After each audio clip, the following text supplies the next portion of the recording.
Will Robinson here from Robinson's Auto Tools and Time.com. Welcome back. Today in the shop we have a 2015 GMC with the customer complaint that the ABS light's on, the traction control light, along with a light that looks like it has a posi control rear and it's leaving dual burnout marks in the back. And we know it's just not the case on this GMC. But anyways, let's take a look, confirm the customer's complaint, and see what we got. Well, I ran some codes, show you what we got here. Please don't mind the glare. We have a C0040 right front speed sensor circuit not plausible. Well, let's take it for a ride and monitor some data here. We always want to be able to confirm our fix afterwards, so we're going to monitor the speed of the left front, right front, left rear, right rear. That's all we need for now. We'll show that here on the scan tool.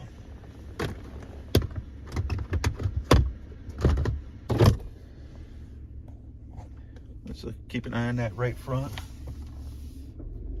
He says it's pretty noticeable. So we see we're reading pretty well at the moment.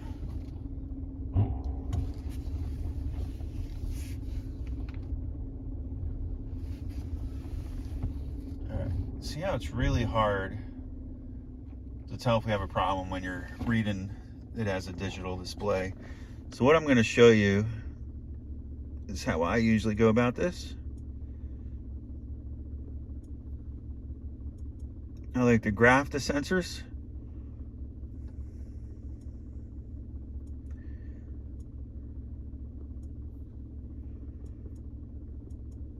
Now keep an eye on that right front, see if we see anything odd. Oh yeah, see that dropout?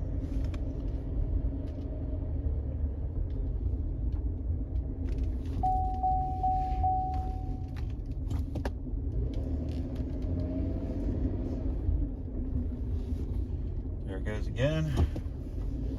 And it's usually when I'm making a turn. But one thing I'd like to mention before we throw parts at it is when you have a condition like this and you see it's acting up while you're making a turn, what that's telling me is that there's something loose. Wheel bearing most likely, front hub assembly is most likely what we'll be putting on this vehicle. But we'll get it in the shop, we'll verify. I already ordered the parts because it is that common of a problem. And we'll get the customer fixed up and back on the road. I'm not sure if you can hear it, but I also hear a slight bearing noise, or it could be a tire noise too up front. It's like a whoa, whoa, whoa, whoa, whoa, whoa, whoa type action. We'll see if that's still present after we replace the hub assembly. But as you can see, when we look at the graph, it stands out. Pretty obvious. Sorry to get ahead of myself.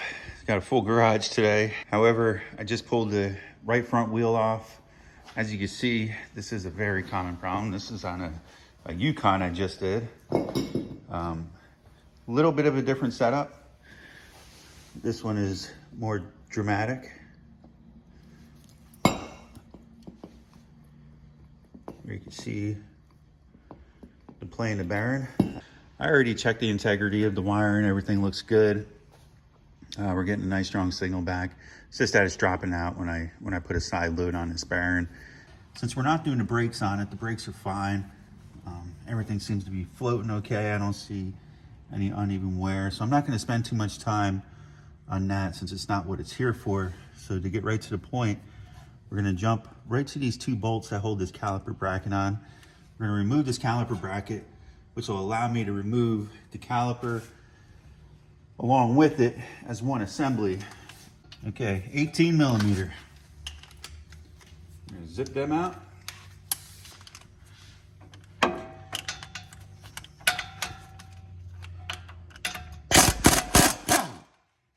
One. Woo! Where'd you guys go?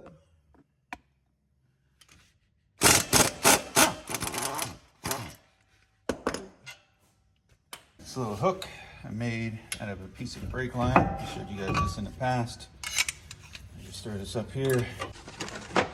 All right, now we have a torque guide right there. I believe it's around a T30. Sometimes it becomes interesting. I use an impact screwdriver. Make sure we're going in the right direction.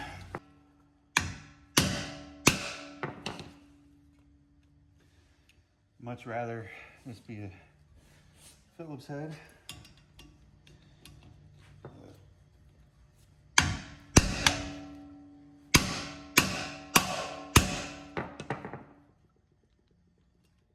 Whew, twisting it. Might put a little heat on that.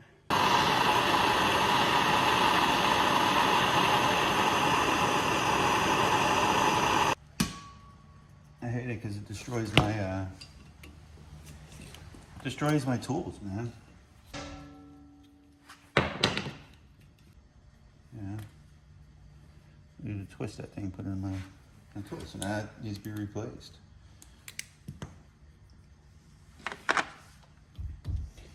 Usually if I can't get them to come apart, I'll take it off. Give her a whack here.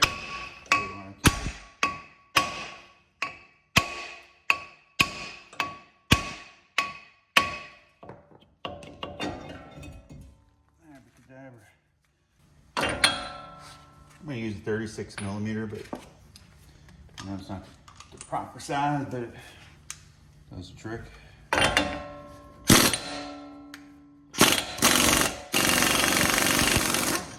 All the way.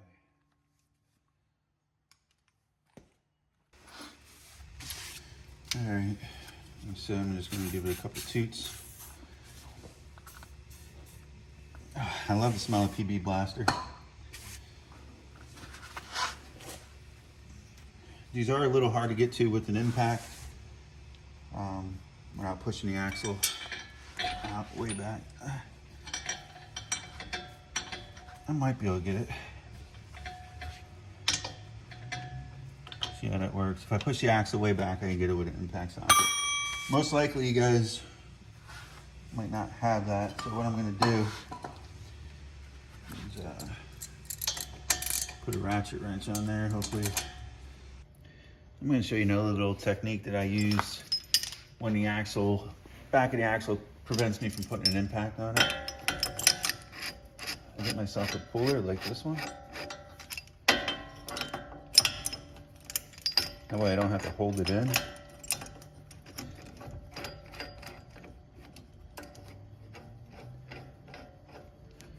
I just have it push the axle back.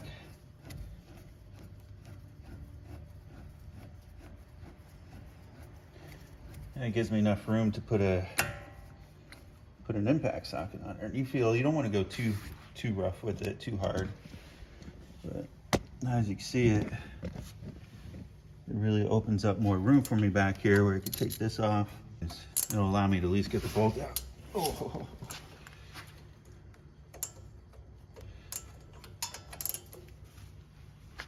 Sometimes you gotta heat these things up.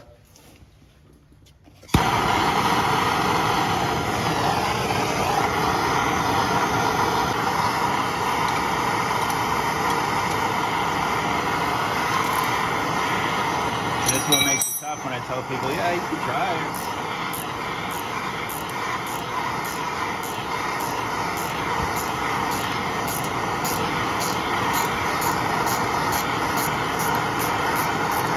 While I have a lot of this stuff at my disposal, it's not always that way with other people. So there comes that time where I just say, you know what, you're better off. See how to use the red Loctite on there? You're better off just letting me do it.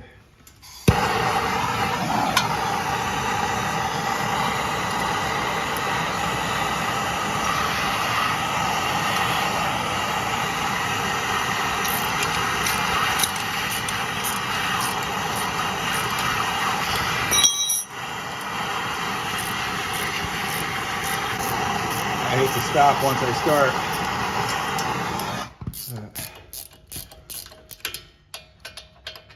All right, at this point I gotta turn the wheel to the other side and repeat the same thing on the other two.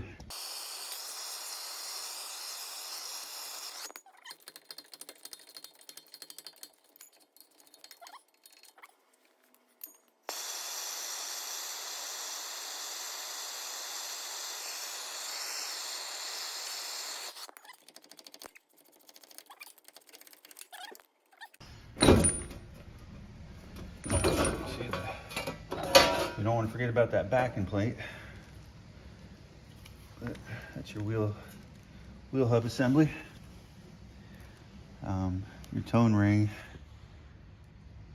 is somewhere right in that area. Oh, and I can actually show you what happened here.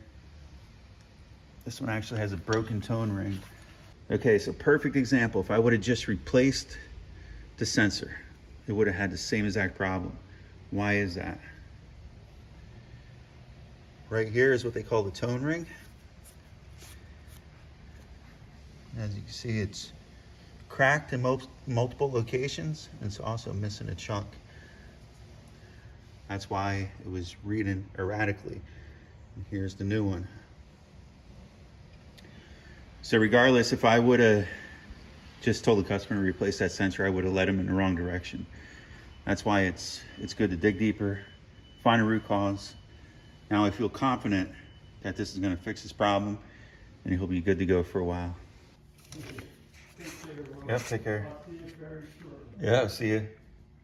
Next, we're going to clean out this inner bore. As you can see, all this red Loctite that we had to heat up.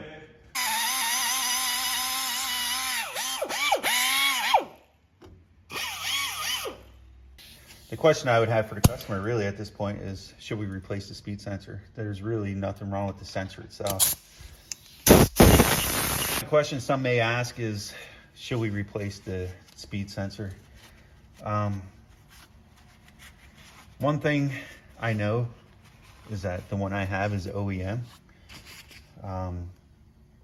So it's an official GM part. So at least I'll know that it has a known good part on it.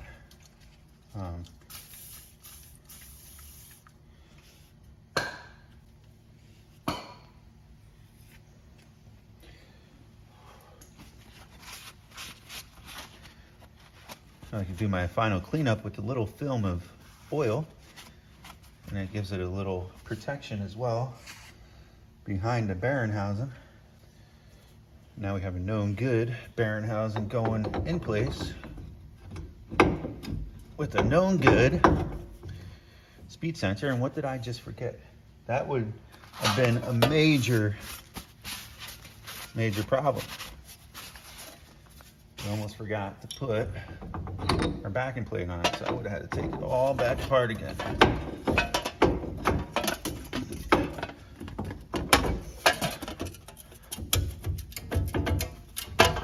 Okay, makes it a little tough, but once I get a couple bolts started, then I can press this axle back and it'll give me a little bit more room. I'll get it pulled in a little bit so I can put my puller on there just to push the axle back so I don't have to hold it by hand, you know what I mean? Like I did before. La-di-da-di-da. Goes. All right. So I hope you guys have been doing good. I know I've been away for a little while. I had a small surgery done. I had a deviated septum that I was born with. And as I got older, it was getting worse and worse, or harder and harder on my body to breathe and sleep at night. So before I stopped breathing in the middle of the night, they highly recommend it that I got it fixed. So that's where I've been, guys. Been away for a little bit. So if anybody wants to know how that surgery is, I could probably fill you in a little bit. We're getting there, guys and girls. Might have one or two that watch. I'll give you a torque spec for these. And good luck getting anything in there, unless you pull the axle.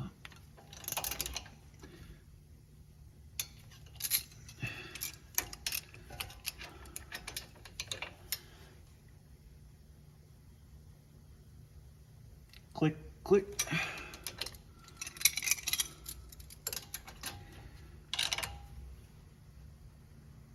Click, click. click. You guys still going? We'll put our washer on. We'll run this down. We're only gonna run it down snug. Get it close. And torque it once we get the rotor on. I'm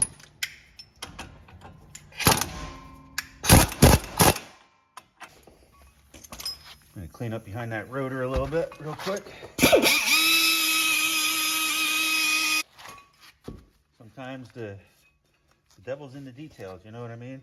The last thing you want is an untrue surface to come back and haunt you.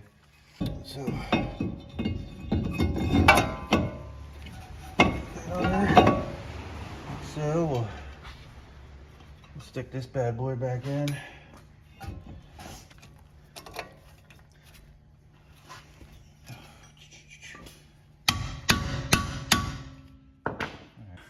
Torque everything to spec, your 4 bolts, and then your 2 18mm bracket bolts.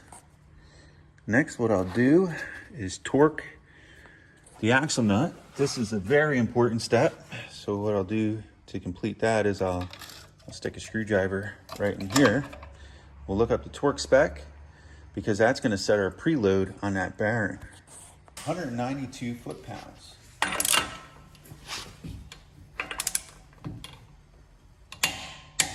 We're going to go and then we're going to stop. This is important torque because it sets your bearings and everything into place. Now we're good to go there. You won't do any more.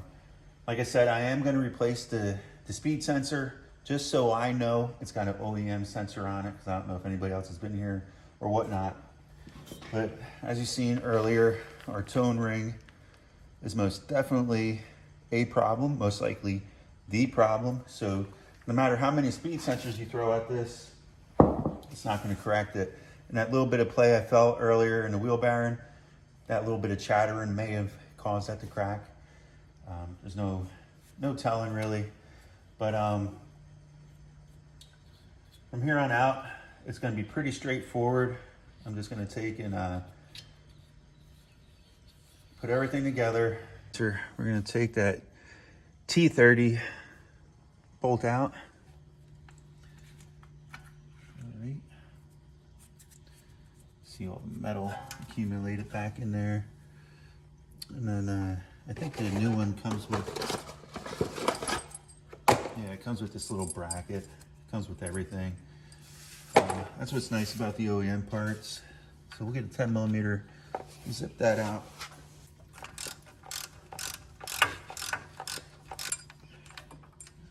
Take that out like so.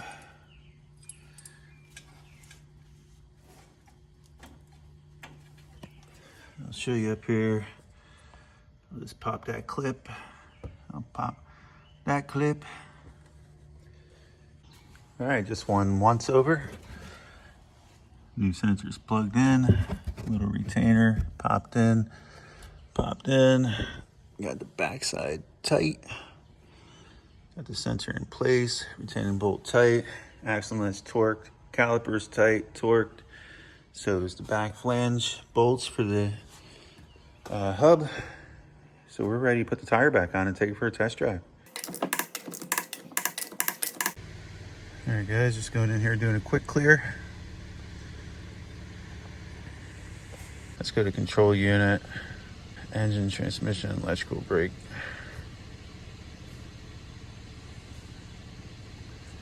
Live data. Anti-lock brake. We're gonna monitor the same. Left front, right front. Do all 4. Same.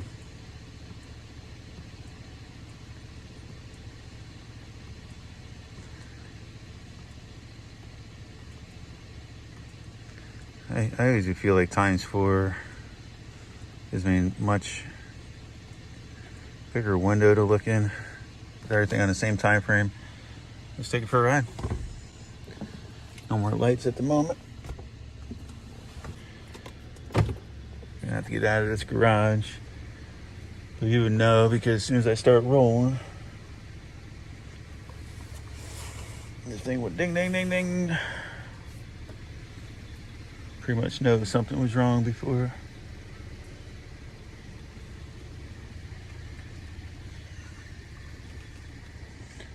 Make sure no cars are coming. Make sure I don't hit my truck. That would suck. All right, we're good. All right, here we go.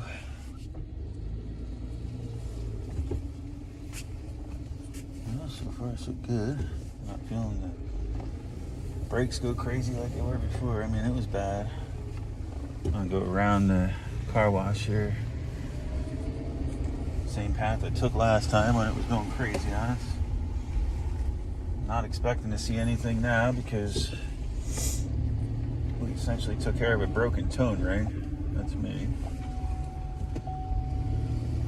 I was expecting to see a failed wheel bearing, but a tone ring, essentially the same. Got to change that housing to take care of it.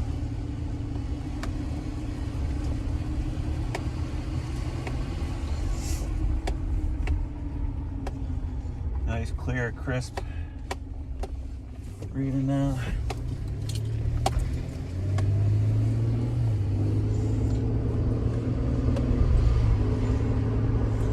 Remember how before it would just drop out?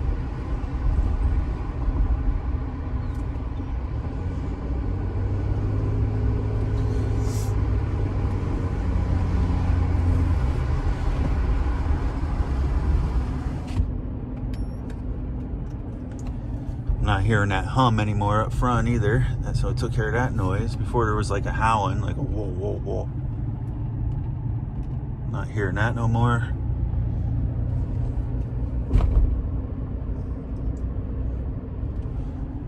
Light staying out. Applying the brake. Moving back and forth like we did before.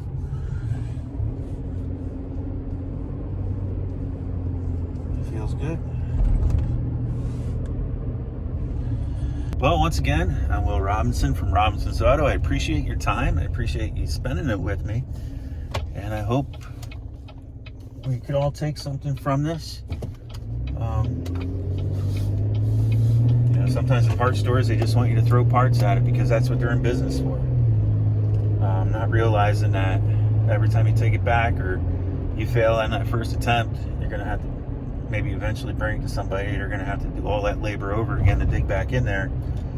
You know, in the long run, I hope this shows that if you bring it to someone legit like myself, that's going to take the time and, you know, evaluate common causes. Been in the field for a while to understand that, you know, if we're going to go into this, we're going to go in all the way to make sure you're satisfied. And with that being said, I'm going to close this one out. Thanks again. Until next time, stay tuned.